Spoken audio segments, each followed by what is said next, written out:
Good morning. I hate whenever I have to start the sermon by feeling like I'm in an old Verizon commercial. Can you hear me now? Not the sound guy's fault, my fault, didn't have it turned on. I'm glad to be here today with all of you. I'm glad that we can spend this time together. I'm going to say something that might sound rude. It's not, it's actually a compliment. If you know me, you know it's a compliment, but I'll explain it anyway. The more often I come to church, the more I feel that this reminds me of the Lord of the Rings when the hobbits finally meet the Ents, the giant lumbering trees. And the hobbits all think the Ents move too slowly, and they do everything too slowly, and they're not in a big enough hurry. But the more that time goes on, the more that I appreciate having a space in which time can move more slowly. I think we're all in such a big hurry. And it's nice to come together and slow down for just a little bit. So I'm glad to be here with all of you, to see faces I haven't seen for a while, to have weather that means more of us can be here, and to spend this time worshiping with all of you. The sermon text today is from Luke 4. This is a very particular kind of text. It's a very timely text, in fact, because Jesus is going to declare a year of Jubilee. And this happens to be, technically speaking, one of those years of Jubilee. It really is. The year 2025 is also a year of Jubilee. This is a time in which the people of Israel expected something in particular. They expected renewal, restoration. They expected things to be balanced out, that those who had outstanding debts could start over fresh. Those who had been taken advantage of and lost everything could have it restored.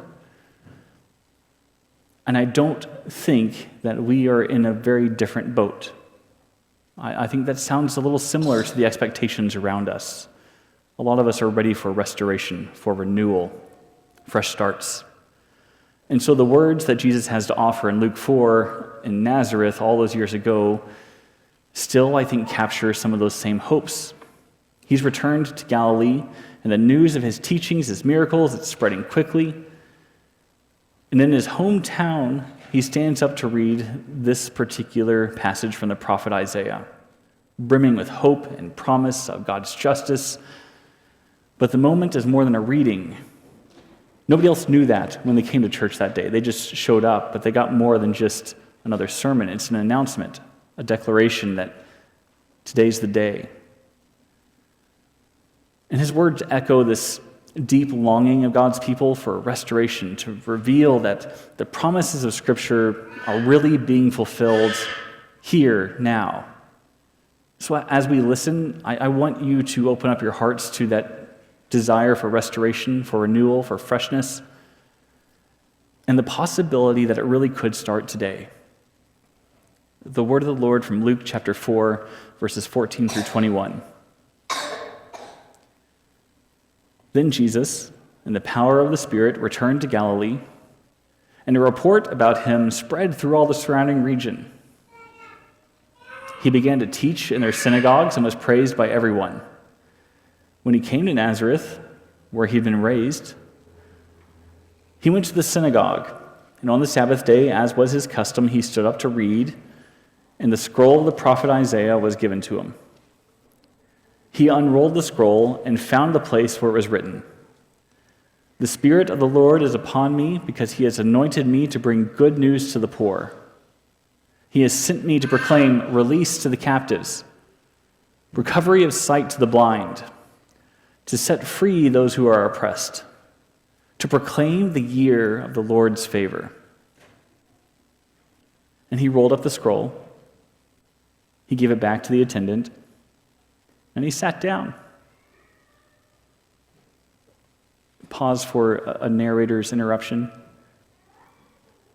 Everybody in the room was incredibly happy. That was the shortest sermon. They were done. They didn't have to pretend to care. They didn't have to try to stay awake. They could go home and take a nap. And the eyes of everyone in the synagogue fixed on him. And they all expected something, right? They either expected him to say something, to do something, because that's what they were there for, but they were also relieved because they didn't have to pretend. They didn't know what was next. Did he forget he was supposed to add something? And then, after what I assume was a deliberate, long pause, then he began to say to them, "Today, this scripture has been fulfilled in your hearing."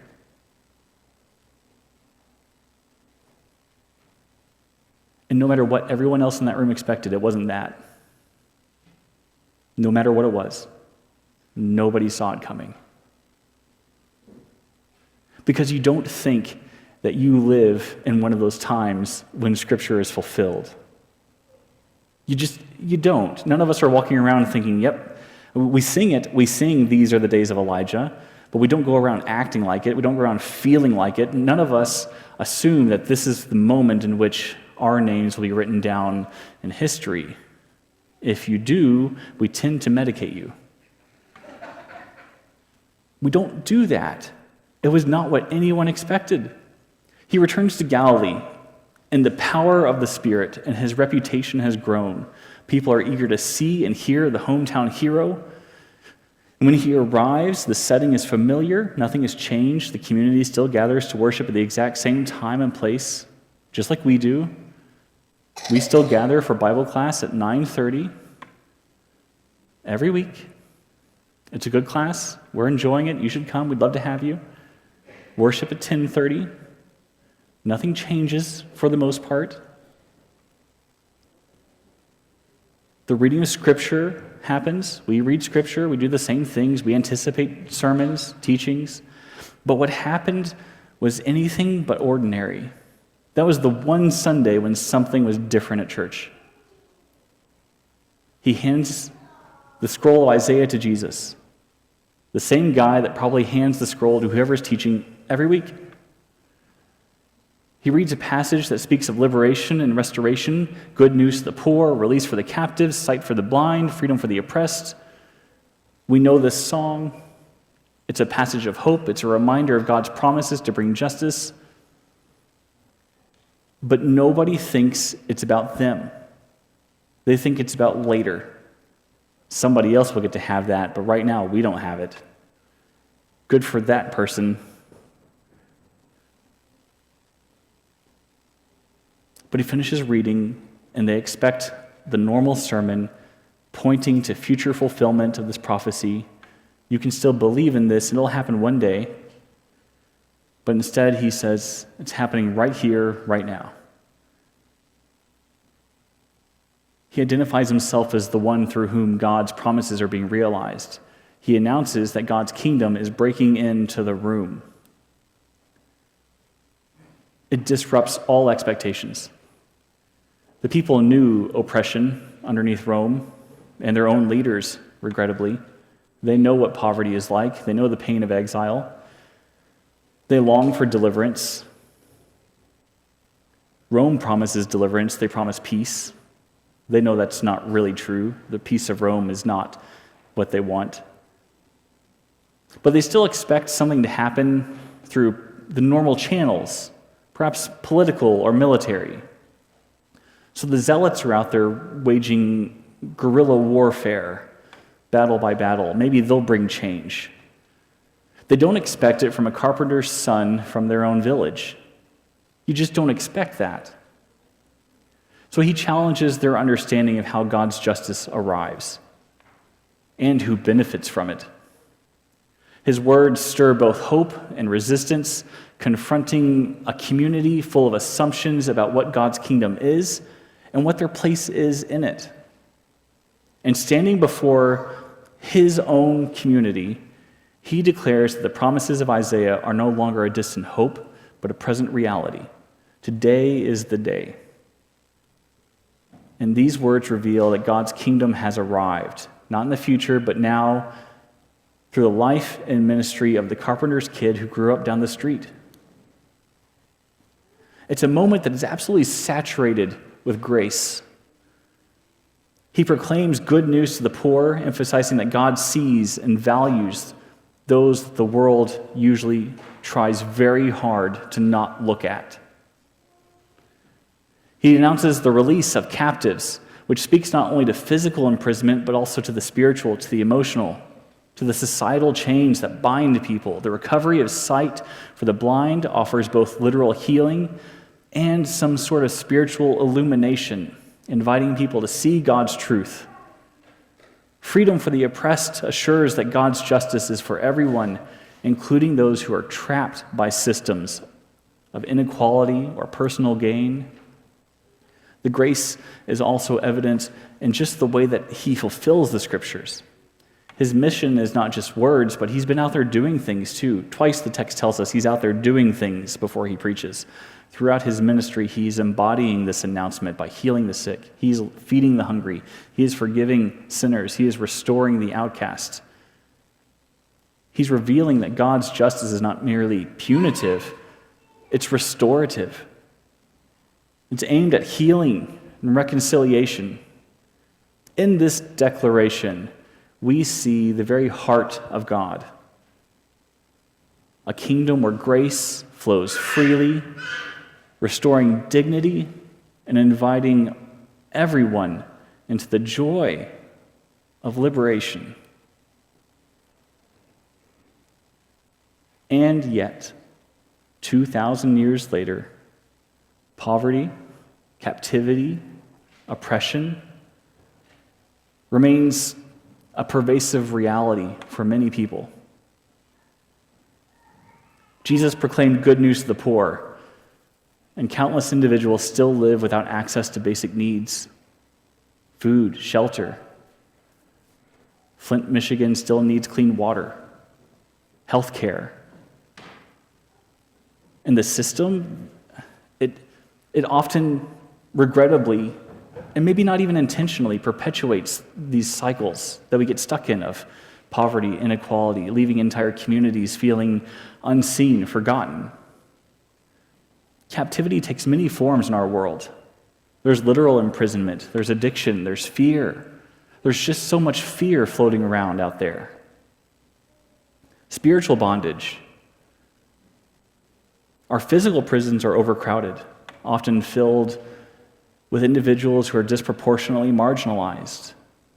Others feel trapped in economic systems or relationships or jobs that just seem impossible to escape. And these forms of captivity remind us that freedom is just not yet a reality for everyone. And oppression, it persists. That's what it does. Whether that's through Pickenism, racism, sexism, classism, the other isms, all the other forms of discrimination, systems of power benefit a few, but often at the exploitation of others. Injustices just, they leave scars on individuals, on societies, that take a long time to heal. And it makes this promise of liberation seem distant or impossible. So now, we've showed up to the same sermon on a different millennia, but with the same expectations, haven't we? The people in Nazareth heard Isaiah and thought, not for me, somebody else down the line. You've shown up here in Arlington and heard Luke 4 and thought, not for me, someone else down the line. He means it, he really does, but it's not today.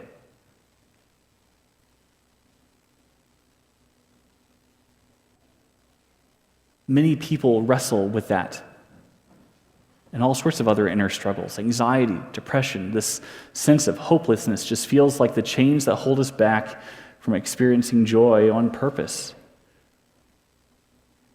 And the world, it longs for justice and freedom. It just doesn't believe it's possible anymore. It longs for what he's offering, but people we look for solutions in the wrong places, the wrong people, the wrong power, the wrong wealth, the wrong forces. Everything seems to fall short. It leaves us longing for healing, for restoration, until we just can't hope anymore. Until you show up on a Sunday like this and you hear good news, and you just automatically assume it's good news for somebody else. somewhere else, sometime else. The challenge for us is somehow to recognize where God's justice is already at work and to join in its unfolding in the world. This announcement in Luke 4 was not confined to that one synagogue in Galilee or to some other day in the future. It is a present invitation to actively today participate in the ongoing work of God's kingdom. It hasn't stopped. The things that were proclaimed in Nazareth in Luke 4 have not ever stopped. They're ongoing. The grace that is proclaimed all those years ago continues to break into our world today. And through the Spirit, Jesus' mission of justice, for healing, for liberation, is very much alive in this world, in the church, and in us. Because we become God's grace at work in the world. Every time we advocate for the poor, when we stand for justice, we offer little things, the practical help that we give to those who are in need, when we care for the marginalized, when we choose to welcome the stranger, or when we stand with the oppressed, we are the embodiment of the good news that proclaims in Luke 4. It's not just charity, it's not just the right thing, it's not just a good thing. It's the fulfillment of God's kingdom values, where all are seen, where all are valued, and where all are set free. And simultaneously, we are personally experiencing freedom from the things that bind us, whether that's fear or addiction or feelings of unworthiness, doesn't matter, whatever it is, the offer is there for restoration.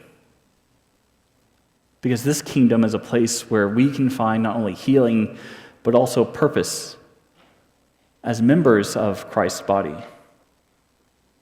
So as Paul writes in 1 Corinthians 12, we are united as one body, with each member uniquely gifted to contribute to the kingdom. Together, we reflect God's justice, God's grace, showing the world what it means to live in freedom. God's good news in the world lives in and through the church. So the question then is, how do we respond to this call to proclaim good news, to join in this kingdom work today? There's lots of different ways we can express this idiomatic idea, I think. We could say something about it's not what God can do for you, it's what you can do for God's kingdom. That would work, I guess. It's a bit on the nose and awkward to synthesize those two things, but we do that these days. We could say something like, if you want to see good things in the world, you have to be those good things in the world. Or we could say that more negatively and say, if you haven't seen God's freedom for the captives, or God's grace, or God's justice, or the things that Jesus is proclaiming in Luke 4, it's because you're not doing them. We've heard that sermon before too. But that one's just guilt-ridden, isn't it? True, but guilt-ridden. Or more interestingly, I've heard recently a phrase that I happen to like a lot. The world is full of good people. If you can't see one, then be one. I think that works really well. If you look around you and you don't see what Jesus has proclaimed as reality, it's because perhaps God is waiting for you to make it so. That's our role in this story. We're not only just the prisoners, only just the blind, only just the captives. We are also those who are setting free the captives, taking the foot off of the neck of the oppressed. That is what the church is called to do. So if you came to Arlington and you heard Luke 4 and you thought, good news for someone tomorrow, that's absolutely right. Because tomorrow you will make it so. The church brings this reality into the world. The kingdom that's breaking into this story is the church that is breaking into the world. Things are awful, so we shine a light a little brighter. And it may not be much, we can't fix all of it, but in the world around us, with the people around us, we can shine a little light, bring a little grace, some mercy, some comfort. We can do that. We do that. And this meal that we're about to partake of reminds us of the kingdom that has been announced, a kingdom of justice and freedom and restoration. It's a bit Arthurian, but at this table we are all equals. We're all welcomed, not because of our status or worthiness, but because God's love and mercy has been given to everyone. This bread, this cup, it's signs of his body broken, his blood shed, the ultimate act of liberation, of reconciliation. It's through that sacrifice that we have been set free from the bonds of sin and death and the fear of death. And we've been invited into the joy of a new life in this amazing kingdom. So as we share this meal, let us remember that we are not only recipients who have been set free, but also participants in this mission to set others free. And I hope that this table, this day, this gathering of slowing down amidst all the hurriedness of the world, can strengthen us, nourish us, embolden us to embody the justice, the love of Christ, the year of God's favor in the world around us. Let's stand and sing.